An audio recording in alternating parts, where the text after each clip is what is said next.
Hello दोस्तों, आप सभी का स्वागत है आपका अपने YouTube channel now no doubt में। प्यारे दोस्तों, आज के इस वीडियो में मैं आप लोगों को आंसर की कराने वाला हूं नन हिंदी का बिहार बोर्ड मैट्रिक परीक्षा 2024 का जो फर्स्ट सिटिंग का नन हिंदी का आंसर की है मैं आज की इस वीडियो में कराने वाला हूं। एकदम 100% करेक्ट आंसर होगा।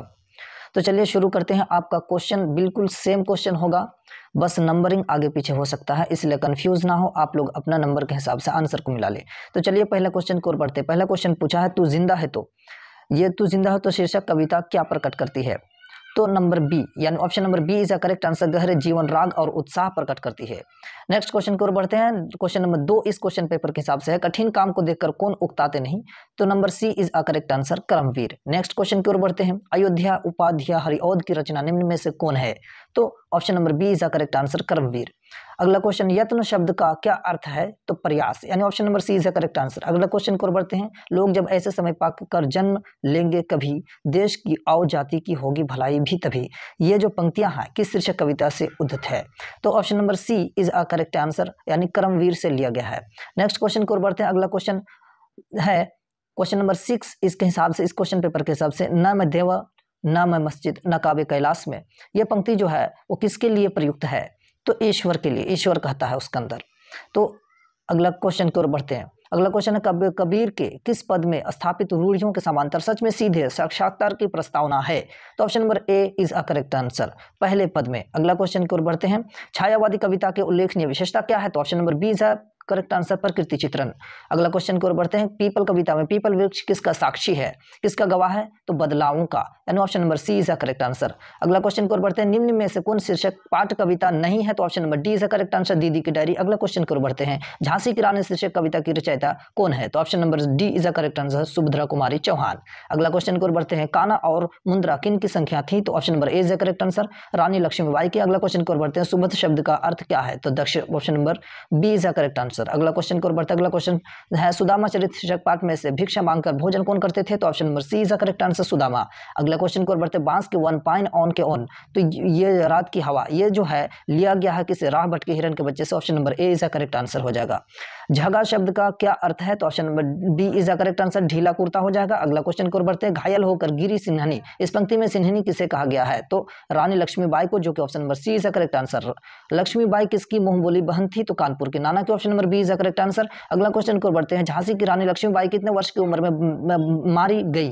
तो option number B is a correct answer, 23 वर्ष की उम्र में। अगला क्वेश्चन की ओर बढ़ते हैं। किस कविता के केंद्र में पीपल वृक्ष है? तो option number D is a correct answer, people. अगला क्वेश्चन की ओर बढ़ते हैं। निम्न में से कौन कवि अपनी रचना के माध्यम से भक्ति के नाम पर वाहम अंडमार एवं व्यर्थ अनुष्ठानों पर करारा प्रहार किया है? तो option number A is a correct answer, Kabirdas ने। अगला क्वेश्चन की ओर बढ़ते हैं। जल जल शब्द का अर्थ क्या है? तो भूकंप। अगला क्वेश्चन की ओर बढ़ते हैं। जो कभी अपने समय को यूं बिताते नहीं, काम करने की जगह बातें बनाते नहीं, ये जो पंक्तियां हैं कविता से है, यानी किस कविता से लिया गया है? तो ये option number C is a correct answer, Karmaveer से। अगला क्वेश्चन को बढ़ते हैं। सपूत शब्द का अर्थ क्या है? तो अच्छा बेटा, जो कि option number D is a correct answer. कवि बिहारी सुख में किसे नहीं भूलने की बात करते हैं? तो option number A is a correct answer, ईश्वर को। अगला क्वेश्चन, नटी जाय शब्द का अर्थ क्या होगा? तो मुकर जाना, option number A is a correct answer. अगला क्वेश्चन, बच्चे किसकी हिमायत करने की प्रार्थना करते हैं? तो गरीबों के। Option number B is a correct answer. अगला क्वेश्चन की ओर बढ़ते हैं। रमजान के कितने रोजों के बाद ईद आई है? तो option number option number D इसका करेक्ट आंसर, 30 रोजे के बाद। अगला क्वेश्चन की ओर बढ़ते हैं। ईदगाह शीर्षक कहानी में मोहसिन के पास कितने पैसे हैं? तो 15 पैसे। ऑप्शन नंबर सी इसका करेक्ट आंसर। हामिद मेला किसके साथ जा रहा था? तो बच्चों के साथ। ऑप्शन नंबर बी इसका करेक्ट आंसर। अगला क्वेश्चन, बाल गोविंद भगत जो है शीर्षक पाठ साहित्य के कौन विधा है? तो option number C is correct answer, वह रेखा चित्र है। अगला क्वेश्चन की ओर बढ़ते हैं। राम वृक्ष बेनीपुरी की रचना निम्न में से कौन है? तो बाल गोविंद भगत, जो कि option number D is correct answer. अपने बेटे की मृत्यु के बाद बाल गोविंद भगत क्या कर रहे थे? तो गीत गा रहे थे, जो कि option number A will be the correct answer. अगला क्वेश्चन की ओर बढ़ते हैं। हुंडरू का जलप्रपात शीर्षक में से किस संस्कृति के प्रति विश्वास प्रकट किया गया है? जो कि option number B is the correct answer, बहुलवादी संस्कृति के प्रति। अगला क्वेश्चन की ओर बढ़ते हैं। अपने निरंतर संघर्ष जो नदियां पत्थरों को खराद खराद कर नवीन आकार में प्रस्तुत कर रही हैं, तो लोग उसे क्या कहकर पूछते हैं? तो श्वेत शालिग्राम, जो कि ऑप्शन नंबर सी है करेक्ट आंसर। अगला क्वेश्चन, हुंडरू का जलप्रपात शीर्षक पाठ जो साहित्य की कौन विधा है? तो यात्रा वृत्तांत, जो कि option number D will be the correct answer. अगला क्वेश्चन को बढ़ते हैं। ठेस शीर्षक कहानी में कहाँ की संस्कृति का प्रभावी वर्णन है? कहाँ का प्रभावी वर्णन है? तो ये मिथिलांचल। तो option number A will be the correct answer. अगला क्वेश्चन की ओर बढ़ते हैं, पंचानंद चौधरी किस टोले के थे? तो option number B will be the correct answer, क्या है, ब्राह्मण टोले के। अगला क्वेश्चन की ओर बढ़ते हैं, सिरचन रंगीन सुतलियों में डब्बे डालकर क्या बुनने के लिए बैठा? तो चिक, option number C is a correct answer.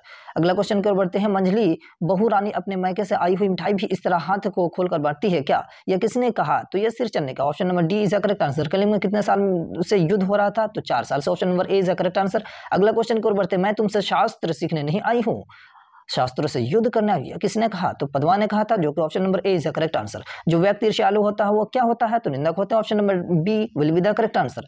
अगला क्वेश्चन की ओर बढ़ते हैं, मनुष्य के मौलिक गुणों को कौन कुंठित कर डालती है? जो कि ईर्ष्या हो जाएगा। Option number C is the correct answer. अगला क्वेश्चन की ओर बढ़ते हैं, नेपोलियन किससे स्पर्धा करता था? तो option number B is the correct answer, Caesar से। अगला क्वेश्चन की ओर बढ़ते हैं, तुम्हारी निंदा वही करेगा जिसकी तुमने भलाई की है, किसने कहा? तो ईश्वर चंद्र विद्यासागर ने, जो कि option number A is the correct answer. अगला क्वेश्चन की ओर बढ़ते हैं, बौद्धकालीन शिक्षा का केंद्र निम्न में से कौन सा क्या है, विश्वविद्यालय था? जो कि विक्रमशिला, आपको पता होगा विक्रमशिला विद्यालय, जो कि option number B is a correct answer. खगोल विद्या के क्षेत्र में कौन विश्व प्रसिद्ध था? तो Aryabhata, option number C is a correct answer. अगला क्वेश्चन की ओर बढ़ते हैं, जो 4 जनवरी 1997 दिन रविवार, इस दिन मां ने क्या बनाई थी? तो चाट, option number D is a correct answer. अगला क्वेश्चन, हुंडरू का झरना किस राज्य में है? तो झारखंड में, option number B is a correct answer. खेमा शीर्षक पाठ में होटल का क्या नाम था? तो मुक्तकाशी होटल, जो कि ऑप्शन मुक्तकाशी होटल हो जाएगा, जो कि option number B is a correct answer. अगला क्वेश्चन, अभी रख दूंगा चप्पल सिर पर, ये जो पंक्तियां हैं यह किसने कहा था? तो कसारा ने कहा था खेमा को, जो कि option number B is correct answer. अगला क्वेश्चन की ओर बढ़ते हैं, 23 अक्टूबर 1943 को कर्पूरी ठाकुर को गिरफ्तार करके जेल में रखा गया, तो दरभंगा जेल में, जो कि option number D is correct answer. चिकित्सा का चक्कर जो शीर्षक पाठ है ये इसके लिए, तो कितने रुपये मांगे थे उसने, ठीक है, दाग तोड़ने के लिए?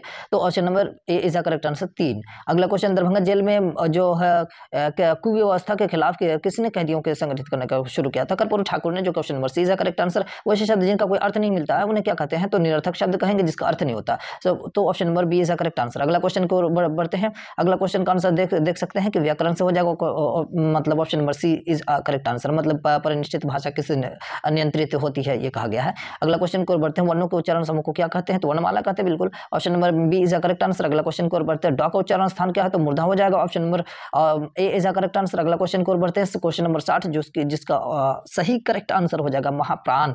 अगला क्वेश्चन को बढ़ते हैं, जो विद्यार्थी शब्द का संधि विच्छेद पूछा है, जो कि option number C is the correct answer, विद्यार्थी। अगला क्वेश्चन को बढ़ते हैं, वा का उच्चारण स्थान क्या होगा? तो दंतोष्ठ हो जाएगा, जो कि option number C is the correct answer. अगला क्वेश्चन को बढ़ते हैं, निम्न में से अशुद्ध कौन है? तो विराट लिखा, विराट होना चाहिए, जो कि option number D is the correct answer. अगला क्वेश्चन को बढ़ते हैं, निम्नलिखित चिन्हों में योजक यानी जोड़ने वाला, दो शब्द को जो जोड़ा जाता है, तो option number A is the correct answer. अगला क्वेश्चन को बढ़ते हैं, उस विकारी शब्द को क्या कहते हैं जिससे किसी वस्तु, भाव और जीव के नाम का बोध होता है? तो संज्ञा कहते हैं, तो option number B is the correct answer. अगला क्वेश्चन, रक्षाबंधन कौन सा संज्ञा है? तो व्यक्तिवाचक संज्ञा है, ठीक है, प्रोनाउन। शब्द की जाति को क्या कहते हैं? तो लिंग कहते हैं, option number B is the correct answer. अगला क्वेश्चन की ओर बढ़ते हैं, वचन शब्द कौन लिंग है? तो पुल्लिंग है, option number C is the correct answer. अगला क्वेश्चन, निम्न शब्दों में से तद्भव शब्द कौन है? तो ओट हो जाएगा, option number D is the correct answer. अगला क्वेश्चन, मेढक शब्द का स्त्रीलिंग क्या होगा? तो मेढक, option number A is the correct answer. अगला क्वेश्चन की ओर, संज्ञा और सर्वनाम का जिस रूप में वाक्य के अन्य शब्दों के साथ हो उनका संबंध सूचित हो उसे क्या कहते हैं? तो उसे कारक कहते हैं, option number B is the correct answer. अगला क्वेश्चन की ओर बढ़ते हैं, अपादान कारक का उदाहरण निम्न में से कौन है? तो option number C is the correct answer, लड़का पेड़ से गिरा।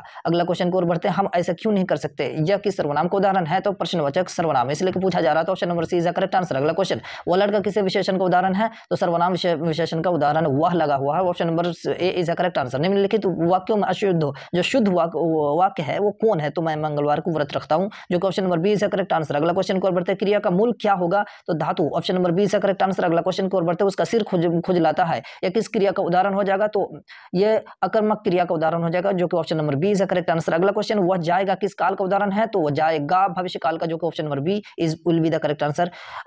जो अवलोकन शब्द में उपसर्ग क्या है? तो अव है, जो कि option number C is the correct answer. नयन शब्द में प्रत्यय क्या है जो बाद में जुड़ा है? तो अन है, नयन, जो कि option number D is the correct answer. अगला क्वेश्चन को बढ़ते हैं, चतुर्भुज कौन सा समास है? तो इसमें नंबर आ रहा है चतुर्थी, तो यह द्विगु समास हो जाएगा, जो कि option number B is the correct answer. अगला क्वेश्चन को बढ़ते हैं, पवन शब्द का संधि विच्छेद क्या हो जाएगा? तो पो प्लस अन हो जाएगा, जो कि option number C will be the correct answer. नरक का विशेषण क्या होगा? तो नरक हो जाएगा, जो कि option number A is the correct answer. राष्ट्रीय शब्द में प्रत्यय क्या है? तो ई है, जो कि option number A is the correct answer. अगला क्वेश्चन को बढ़ते हैं, प्रतिदिन कौन समास है? तो अवयवी भाव समास हो जाएगा, जो कि option number B will be the correct answer. अगला क्वेश्चन, समास में आय पद पदों को छोड़कर जब किसी अन्य पदार्थों की प्रधानता हो तब उसे क्या कहते हैं? तो उसे बहुव्रीहि समास कहते हैं, जो question number C is correct answer. अगला क्वेश्चन, वाक्य के उस भाग को क्या कहते हैं जिसमें एक से अधिक पद क्या है परस्पर संबंध होकर अर्थ तो देते हैं किंतु पूरा अर्थ नहीं देते, तो उसे पदबंध कहते हैं, जो question number D will be the correct answer. हमने खाना नहीं खाया ये किस वाक्य का उदाहरण है? तो सरल वाक्य का उदाहरण है, option number C will be the correct answer. अगला क्वेश्चन को और बढ़ते हैं।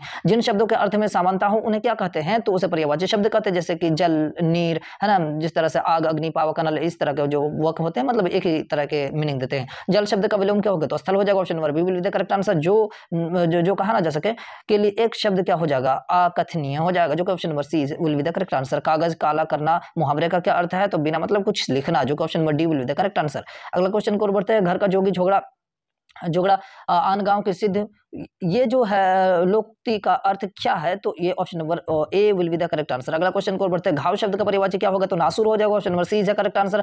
घड़ों पानी पड़ जाना जो मुहावरे का अर्थ है निम्न में से इसमें से कौन है? तो अत्यंत लज्जित होना, जो कि option number A is the correct answer. Sheela ने सवित्री को जी भर कोसा, यह किस कारक का उदाहरण? तो option number B will be the correct answer, कर्म कारक का, जो कि सही आंसर है। अगला क्वेश्चन को बढ़ते हैं। तृष्णा शब्द का संधि विच्छेद क्या होगा? तो option number C is the correct answer. अगला क्वेश्चन को बढ़ते हैं। दो या दो से अधिक व्यंजन ध्वनियां परस्पर संयुक्त होकर जब एक स्वर के सहारे बोली जाए तो उन्हें क्या कहते हैं? तो option number C is the correct answer, संयुक्त ध्वनियां कहते हैं। अगला क्वेश्चन को बढ़ते हैं। हिंदी में स्वर वर्णों की संख्या कितनी होती है? तो 11 होती है, ये सबको पता है। अगला क्वेश्चन को बढ़ते हैं। श सह जो कौन सा व्यंजन है? तो इसको बोलते हैं ऊष्म व्यंजन। तो थैंक यू सो मच दोस्तों वीडियो को अंत तक देखने के लिए। अगर आप चैनल पर नए हैं तो आपसे रिक्वेस्ट है कि चैनल को सब्सक्राइब करें and press the bell icon, ताकि इसी प्रकार का वीडियो मैं आपके सामने लाता रहूं और आप इससे फायदा उठाते रहें।